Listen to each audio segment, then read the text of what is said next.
छत्तीसगढ़ की बड़ी बहस में आपका स्वागत है। मैं हूं आपके साथ विवेक पांडे। तो मानसून सत्र का आगाज हो चुका है। विधानसभा की कार्यवाही का पहला दिन बलौदाबाजार हिंसा, जमीन पट्टे में गड़बड़ी, शिक्षकों की कमी जैसे मामलों को लेकर जबरदस्त हंगामे में बदल गया। बलौदाबाजार हिंसा पर विपक्ष ने काम रोको प्रस्ताव लाने की मांग की और इस पर अजय चंद्राकर ने कहा कि ये स्थगन स्वीकार करने लायक नहीं है क्योंकि इसकी न्यायिक जांच चल रही है। और उसके बाद भूपेश बघेल ने चर्चा की मंजूरी देने के लिए भी नियम पढ़कर भी सुनाए। बलौदाबाजार हिंसा को लेकर आज का दिन बेहद हंगामेदार रहा। शून्यकाल के दौरान नेता प्रतिपक्ष डॉक्टर चरणदास महंत ने मंत्रियों के अयोध्या दौरे पर सवाल उठाए और ये कहा कि अभी बैर का सीजन नहीं है, मतलब लड़ाई वाला सीजन नहीं है। अभी न शिवरी नारायण और न रायपुर में वे मिल रहे, तो आखिर कहां से वो लेकर अयोध्या गए। बीजेपी सदस्यों ने इस पर हंगामा किया। भूपेश बघेल ने कहा कि बलौदाबाजार का मामला बहुत ही गंभीर मामला है। ये बात भूपेश बघेल ने सदन में कही। आगे कहा कि सरकार अगर सतनामी समाज की बात मान लेती तो बात समाप्त हो जाती। सदन में बहुत से तथ्यों को सदस्यों ने रखा। विष्णु सुशासन पर यह घटना एक बड़ा धब्बा है। सत्ता पक्ष ने चर्चा करने के मामले में उदारता नहीं दिखाई, जिस पर जवाब देते हुए गृह मंत्री विजय शर्मा ने कहा कि षड्यंत्र तो हुआ है, उसी की जांच चल रही है और यह बात सामने भी आएगी कि किसने किया, कौन वहां गया, क्या हुआ, इसकी जांच तो हो रही है। इसके बाद पता चलेगा। अब जांच एजेंसी जांच कर रही है, जिसको चिंता है वो जाकर जरूर बताएं, सीबीआई को बताएं, यहां वहां बताएं। सदन में विपक्ष के हंगामे पर विधायक सुशांत शुक्ला ने कहा कि विधायिका के वरिष्ठ सदस्यों ने आज लोकतंत्र का अपमान किया। अपने षड्यंत्रकारी सदस्यों को बचाने के लिए विपक्ष ने आज नमूना पेश किया, वो अपने आप में उदाहरण है। इसी मुद्दे पर आज हम भी बात करने जा रहे हैं। कुछ मेहमानों को आपके साथ जोड़ेंगे। अब आप सियासी बयानबाजी सुनिए। उसी की जांच चल रही, समय से बात सामने भी आएगी। किसने किया षड्यंत्र, कौन वहां गया, क्या हुआ, इसकी जांच तो हो ही रही है और पता चलेगा आगे। एजेंसियां जांच कर रही हैं, जिनके पास जो जानकारी है, जिसको चिंता है, वो जाकर जरूर बताएं। मेरा आग्रह उनसे है। बिल्कुल संतुष्ट नहीं है। कैसे संतुष्ट हो सकते हैं? उसमें आखिर क्या न्याय मिल रहा है लोगों को? आप उठा के जिसको चाहे पकड़ रहे हैं, मार रहे हैं, पीट रहे हैं। मोतीलाल साहू जी जो रायपुर ग्रामीण के अध्यक्ष विधायक हैं, उसके भतीजे को पकड़ के क्योंकि सफेद कपड़ा पहना था, इसका तो पिटाई कर देंगे। हमारे पार्टी के पदाधिकारी हैं, इस बिना पे उसको गिरफ्तार कर लेंगे। पार्टी के पदाधिकारी है, उसको किसी व्यक्ति की इस बिना भी गिरफ्तारी कर लेंगे। कलेक्टर के बगल में उसका घर है, तो टावर, भाई मोबाइल का टावर लोकेशन तो सबका मिलेगा। तो वो वैसे में जितने भी वहाँ जिसका भी टावर मिल रहा है, उस लोकेशन में, उस टावर में लोकेशन मिल रहा है, सबको गिरफ्तार कर रहे हैं। ये तो कानून, अंधा कानून जैसी स्थिति है। बिल्कुल भी सबसे पहली बात यह है कि एसपी कलेक्टर को आपने निलंबित किया है। आईजी भी उतना ही बड़ा दोषी है, उतने ही दोषी आपके गृह मंत्री हैं, उससे बड़ा दोषी विष्णुदेव साय है। उसे कानून व्यवस्था संभाल नहीं रहा है। उनके सदस्यों द्वारा ही बाबा गुरु घासीदास के पथ पर चलने वाले शांत सतनामी समाज को उद्वेलित कर आक्रोशित कर बलौदाबाजार जैसी घटना को निष्पादित किया। और मैं आपके माध्यम से यह स्पष्ट कर दूं कि ये पूरी घटना कांग्रेस और कांग्रेस के विधायकों के द्वारा किए गए षड्यंत्र की परिणति है, जिसके कारण इतनी बड़ी भीड़ को आक्रोशित करने के लिए कांग्रेस के नेताओं ने मजबूर करके उनको आक्रोशित किया। आपके माध्यम से स्पष्ट कर दूं कि मुझे तो ये मेरी व्यक्तिगत आशंका है कि पूजा पद्धति बदलकर धर्मांतरित हुए लोगों ने भी इस पूरे आंदोलन की दिशा को बदलने का प्रयास किया है और इस पक्ष पर भी जांच होनी चाहिए कि पूजा पद्धति बदलने वाले ऐसे लोग ऐसे धर्म विशेष की बैठकों में बगैर अपेक्षित हुए कैसे पहुंचे थे और वो उस आंदोलन का हिस्सा कैसे बने। यही प्रश्न कांग्रेस के उन नेताओं के साथ भी है जो उस पंथ संप्रदाय के प्रवर्तकों के अनुशासन की व्यवस्था को नहीं मानते हैं और वो उस आंदोलन में पहुंचकर युवाओं की भीड़ को उग्रता की तरफ बढ़ाए हैं। मेरे आपके माध्यम से मानना है कि इस पूरे बलौदाबाजार कांड की घटना का दोषी कोई है तो कांग्रेस के नेता और कांग्रेस के विधायकगण प्रदेश की भी। और चलिए इस वक्त दो खास मेहमानों को हम आपके साथ चर्चा में जोड़ते हैं। इस वक्त हमारे साथ कांग्रेस प्रवक्ता अंशुल मिश्रा जी जुड़ रहे हैं और गोपाल समंतो जी हमारे साथ जुड़ रहे हैं, प्रवक्ता भारतीय जनता पार्टी। बहुत स्वागत आप दोनों मेहमानों का।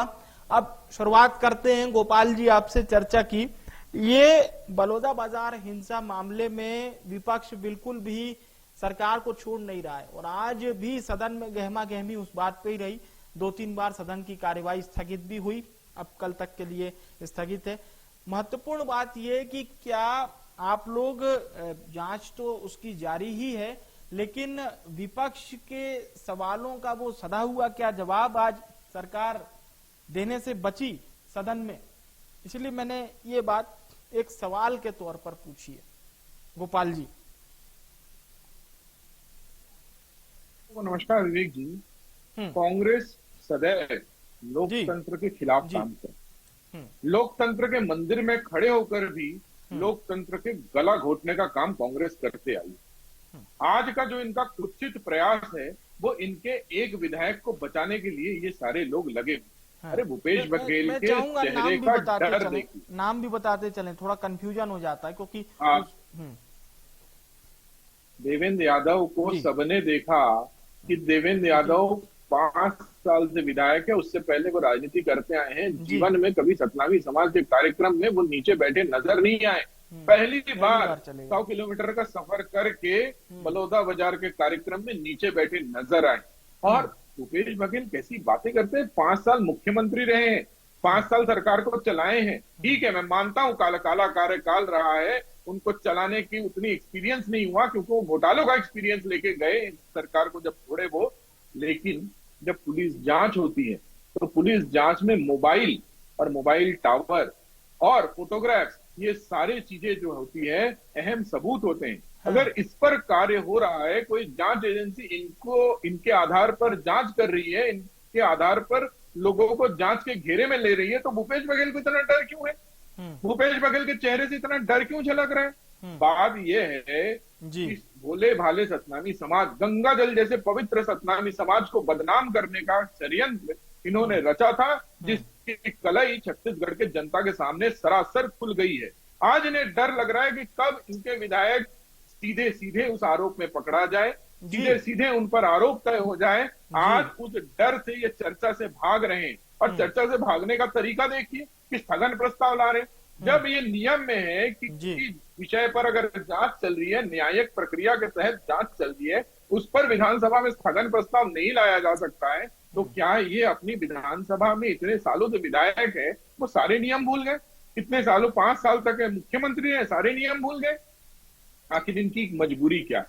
इनका मजबूरी सिर्फ और सिर्फ अपने षड्यंत्र को बचाना, अपने षड्यंत्र को ढाके रखना और अपनी राजनीतिक रोटी सेकना। इसके अलावा भूपेश बघेल के पास कोई काम नहीं है। वो भूल गए हैं छत्तीसगढ़ के भोले भाले गरीब जनता के पैसे से ये विधानसभा चलती है और इस विधानसभा में उनके क्षेत्र का रिप्रेजेंटेटिव आता है। उनके अपने मुद्दों को लेकर, अपने विषयों को लेकर सरकार योजना बनाने का काम करती है इस विधानसभा के माध्यम से।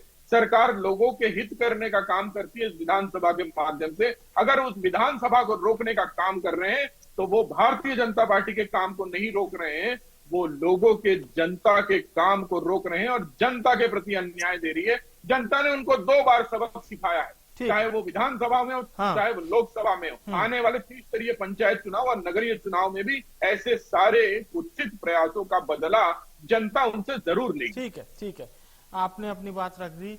अब हम अंशुल जी का रुख करते हैं। अंशुल जी, सीधे आरोप के कांग्रेस विधायक, पूर्व मंत्री वहां बैठे, उतने 15-16 हजार लोगों के लिए भोजन व्यवस्था करवाई गई, उसमें जब भड़काऊ भाषण दिए जा रहे थे तो कुछ भी नहीं किया गया और उस घटना को भांपा भी नहीं गया।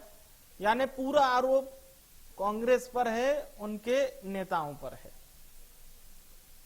विवेक जी, सारे दर्शकों को मेरी ओर से बहुत बहुत नमस्कार है और मेरे साथी मित्र को भी नमस्कार है। इसे कहते हैं विवेक जी, खिसियानी बिल्ली खंबा नोचे, और इसे कहते हैं उल्टा चोर कुतवाल को डांटे।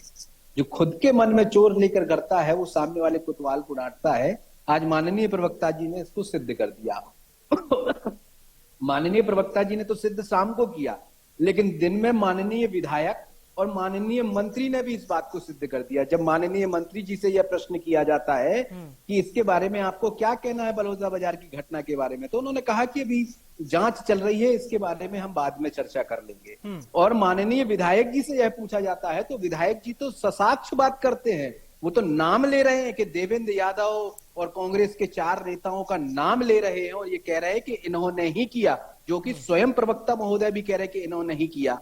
तो अगर तर्कसंगत बात करी जाए तो माननीय विधायक, माननीय प्रवक्ता से यह पूछना चाहता हूं मैं कि जब आपको इतने बड़े साक्ष्य पता है, आपके 3-3 कैबिनेट मंत्री बैठकर एक पीसी करते हो जिसमें हमारे नेताओं के ऊपर आरोप लगाते हैं और हमारे नेता जिम्मेदारी का निर्वहन करते हुए एफआईआर होने के पहले थाने के सामने खड़े हो जाते हैं, तो पुलिस प्रशासन और प्रदेश का गृह मंत्रालय उस वक्त क्या कर रहा रहता है?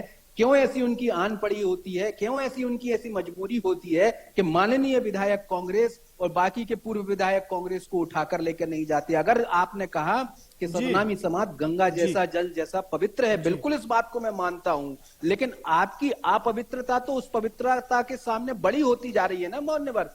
जब आप खुद ही कह रहे हैं, आपके खुद के विधायक शुक्ला जी ये कह रहे हैं कि ए व्यक्ति ने, बी व्यक्ति ने और सी व्यक्ति ने ये भड़काऊ भाषण किया है, इनको इन्होंने उत्साहित किया है, इनने षड्यंत्र रचा है। जब इतना साक्ष्य बढ़ा दे रहे हैं तो पुलिस प्रशासन को कुछ कार्य करने की आवश्यकता ही नहीं है, आप इनको अंदर कर लीजिए। आज वो दिनांक में क्यों खुले घूम रहे हैं? अगर आप सतनामी समाज के प्रति इतना प्रेम उत्सर्जित कर रहे हैं, सतनामी समाज के प्रति आप इतना प्रेम भाव ललका रहे हैं, दिखा रहे हैं टीवी डिबेट में बैठ के, तो आप कल चले जाइए, क्योंकि कल भी विधायक महोदय यहीं रायपुर में रहेंगे, परसों भी रहेंगे, 24 को भी रहेंगे, उनको कल गिरफ्तार कर लीजिए। ऐसी कौन सी हिम्मत आन पड़ी है कि क्यों नहीं कर पा रहे? पहली बात।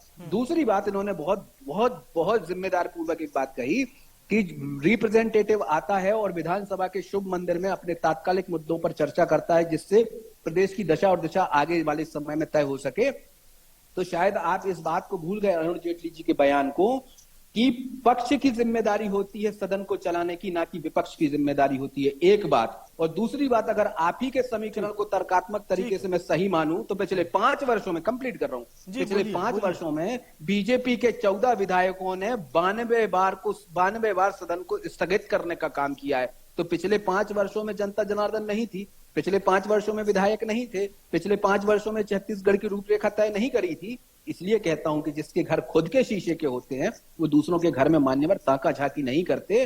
षड्यंत्रकारी कौन है उसे सामने आना चाहिए। जब तक सामने नहीं आएगा, कांग्रेस ऐसा आंदोलन करेगी सदन के शुभ मंदिर में और जमीन के शुभ मंदिर में हम ऐसा काम करेंगे। और संत सनातनी धर्म का पालन करते हुए सतनामी समाज, जो हमारे मन के एक समान भाई जैसे लोग हैं, उनने जो शहादत दी है, उनको शहादत को झूठा नहीं जाने देंगे आपकी षड्यंत्रकारी रणनीति के तहत। सामंतो साहब, सीधी सी बात है, सरकार आपकी है, केंद्र में भी आप हैं, राज्य में भी आप हैं।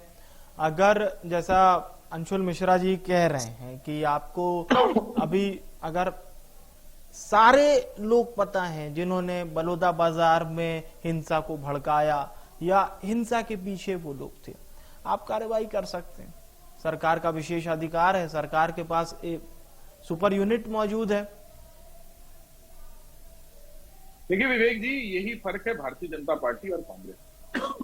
कांग्रेस आरोप भी खुद तय करती थी अपने 5 साल में, गिरफ्तारी भी खुद करती थी, सजा भी खुद देती थी और न्याय भी खुद और अन्याय भी खुद करती थी। ये भारतीय जनता पार्टी का काम नहीं है, ये न्यायपालिका का काम है, ये जुडिशियरी का काम है, ये जांच एजेंसी का काम है कि तथ्यों को कितना देखा जाए, तथ्यों को मूल्यांकन किया जाए, तथ्यों को मूल्यांकन करने के पश्चात सही सबूतों के साथ गुनहगारों को सलाखों के पीछे पहुंचाया जाए। और ये अंशुल मिश्रा जी बड़े यंग से हैं, इनको याद आना चाहिए कि जब तथ्यों के साथ किसी देवेंद्र यादव के घर ईडी पहुंची थी तो कांग्रेस के कार्यकर्ता नंगाड़े लेके बजा रहे थे वहां पर, और ईडी के लोगों को 4 घंटे तक दीवार के अंदर बंद रखा, उनके घर के 4 दीवारी के अंदर बंद रखा। जब सीआरपीएफ का जवान पहुंचा तब जाके वो बाहर निकल पाए। ये वही देवेंद्र यादव है, ये वही देवेंद्र यादव है जो भिलाई से अपने समर्थकों के साथ ईडी मुख्यालय आते हैं और ईडी मुख्यालय का घेराव करते हैं भूपेश बघेल के काले कार्यकाल में। और भूपेश बघेल की पुलिस शांति प्रिय ढंग से उस घेराबंदी को होने देती है तो अंशुल जी, ये भारतीय जनता पार्टी की सरकार है, ये विष्णुदेव साय जी की सरकार है। इस सरकार में पुलिस पार्टी से नहीं चलती है, इस सरकार में पुलिस मंत्रियों से नहीं चलती है, इस सरकार में पुलिस और प्रशासन और न्यायपालिका अपने ढंग से कार्य करती है, न्यायोचित ढंग से कार्य करती है। ये मेरे किसी वाक्य से या आपके किसी वाक्य से वो उद्वेलित नहीं हो सकते, वो संचालित नहीं हो सकते और वो दिशा नहीं ले सकते। वो तथ्यों पर एक मिनट मेरे को पूरा करने दीजिए। और इन्होंने बोला पिछले 5 साल में हमने सदन में रोका, क्यों नहीं रोकते? हर साल तो आप 5-5 घोटाले दे रहे थे, हर साल तो आप 5-5 षड्यंत्र कर रहे थे। उस षड्यंत्र को लोगों के सामने बोलने का मौका तो देना चाहिए था ना। वो तो ये एक छोटा सा सवाल गोपाल जी, प्लीज मैं इसी में जोड़ना चाह रहा हूं, आप उसका जवाब दीजिए। फिर कांग्रेस पार्टी की ओर से पूर्व मुख्यमंत्री जी ने ये कहा था कि जबरदस्ती दबाव बना रही है सरकार पुलिस के माध्यम से और जबरिया उगलवाया जा रहा है, बोल दो कि तुम वहीं पर मौजूद थे। और फिर उन्होंने इस बात को भी कहा था, भूपेश बघेल जी ने कुछ दिनों पहले की बातें बता रहा हूं, प्रेस के सामने इस बात को कहा था कि सरकार के पास एविडेंस के नाम पर कुछ भी नहीं है, इसीलिए जिनको पकड़ा गया है उनको ये जबरदस्ती कहा जा रहा है कि कांग्रेस के 2-4 नेताओं के नाम ले दो, हम तुम्हें छोड़ देंगे। देखिए, भूपेश बघेल तो बहुत कुछ बोलते हैं। भूपेश बघेल सारा चीज क्यों बोलते हैं? क्योंकि उन्होंने अपने कार्यकाल में ये सब घटनाओं को अंजाम दिया है। उन्होंने पत्रकारों के जेबों में ड्रग रख के उनको अरेस्ट करवाया है, उन्होंने पत्रकारों के गाड़ी में शराब रख के अरेस्ट करवाया है। वो ये सब के माहिर खिलाड़ी है, षड्यंत्रकारी खिलाड़ी है, वो इसलिए ये सब सारी बातें कर रहे हैं। लेकिन मेरा कहना भूपेश बघेल से ये है कि अगर उनको इतनी मास्टरी है शिनाख्ती में, आप सोचिए नक्सल ऑपरेशन होते हैं, 21 नक्सली मारे जाते हैं, 15 मिनट में भूपेश बघेल आकर वीडियो पर बोलते हैं, नहीं पूरी बात कर लेने दीजिए, 15 मिनट में भूपेश बघेल कैमरे पर आके बोलते हैं कि वो नक्सली नहीं थे। तो उसकी शिनाख्ती भूपेश बघेल ने कैसे की? उस 21 लोगों की रिपोर्टिंग पत्रकार नहीं कर पाए रहते 15 मिनट में, लेकिन भूपेश बघेल अपने सूचना तंत्र से बोलते हैं कि वो नक्सली नहीं थे, उनका शिनाख्त किया, उनको मैं जानता था, वो मेरे जान पहचान वाले थे। अंशुल जी को अब मौका देते हैं, बिल्कुल काफी समय चर्चा का निकल गया है। अंशुल जी, अब मैं चाहूंगा आप इस बात का जवाब दीजिए, जो 2 आरोप लगाए गए हैं गोपाल जी ने सीधे तौर पर आपकी पार्टी पे।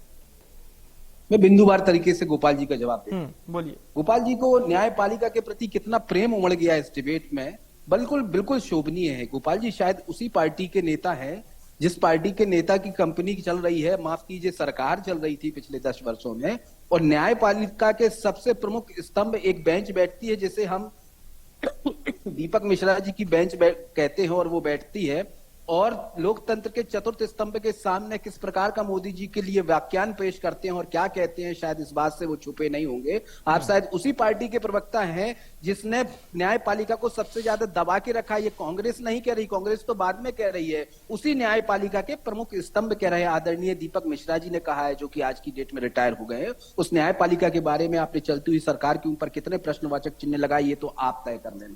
अब झूठ किस प्रकार से परोसा जाता है, बीजेपी के प्रवक्ता इस बात को आज इंगित करते हुए नजर आए। इन्होंने कहा कि न्याय संगत काम करते हैं हम लोग, कांग्रेसियों जैसे काम नहीं करते। बिल्कुल सही बात है। जब न्याय संगत और न्यायपालिका की आप बात करते हैं तो न्यायपालिका की प्रथम दृष्टिया में सर्वप्रथम पुलिस प्रशासन आता है, और जो पुलिस प्रशासन होता है, थोड़ा सा कानून की पुस्तक को पढ़ लेंगे तो आपको समझ में आ जाएगा, जो पुलिस प्रशासन होता है वह गृह मंत्रालय के गृह मंत्री के समानांतर काम करता है। यह पुलिस का विशेषाधिकार होता है कि अगर किसी को शक हो रहा है, अगर कोई आरोपित हो रहा है, अगर कोई गृह मंत्रालय का मंत्री किसी को शक की निगाहों से देख रहा है, तो मुचलका के तहत उस व्यक्ति को थाने में भी बिठाया जा सकता है। एफआईआर के तहत उस व्यक्ति के साथ 7 दिन की रिमांड भी ली जा सकती है, और 7 दिन नहीं बल्कि 14 दिन की भी रिमांड ली जा सकती है। ये तो सरकार का विशेषाधिकार होता है। अभी तो हम नहीं, लेकिन अगर अब यदि आप भी यहाँ पर नियम तो बता रहे हैं, अगर वो रिमांड लेने पर आ गए तो फिर क्या करेंगे आप लोग?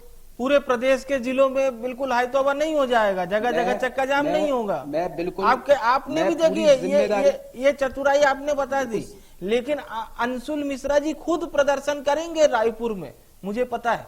क्यों मैं आपको अगर वो 4 जो बताता हूं। नाम बीजेपी बता रही है उनकी अगर गिरफ्तारी सरकार ने कर ली अपने विशेष अधिकार के विवेक तहत, जी, तो बताइए। विवेक जी, अच्छा, विवेक आप जी, आप इसी को तो बताइए कहते हैं। ना, आप बताइए। मैं बता रहा हूं। वर्षों से आपसे हमारी चर्चा हो रही है, आप करेंगे कि नहीं प्रदर्शन, ये बस बताइए। यहीं पर मैं चर्चा समापन करूंगा बस आपके जवाब के साथ। विवेक जी, इसी को तो कहते हैं चोर की दाढ़ी में तिनका।